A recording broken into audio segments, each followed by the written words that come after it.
Hi. இன்றைக்கி பாருங்கள், tiffin வந்து சேமியா இட்லி பண்ணுறேன். நீங்கள் இது வரைக்கும் கேள்விப்பட்டதே இருக்க மாட்டீங்க. இட்லிலேயே எத்தனை வெரைட்டி இருக்குது தெரியுமா? நிறைய வெரைட்டி இருக்குது. நான் ஒரு நாள் உங்களுக்கு செய்து காட்டுறேன்.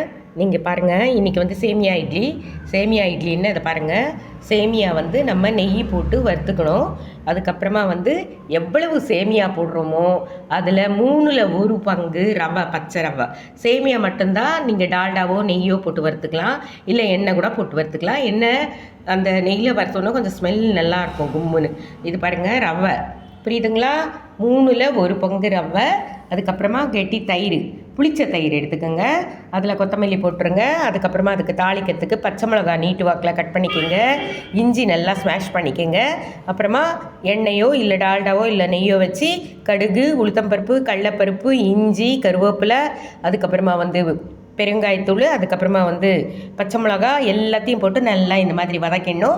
அதில் எடுத்து இப்போ கொட்டிட்டு இது நல்லா கலந்துடணும்.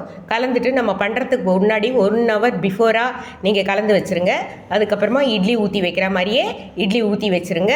அவ்வளோதான், சேமியா இட்லி ரெடி. ஓகேவா? இதுக்கு தொட்டுக்கிறதுக்கு தேங்காய் சட்னி. ஓகே, லைக் பண்ணுங்கள், ஷேர் பண்ணுங்கள், கற்றுக்குங்க. தேங்க்யூ.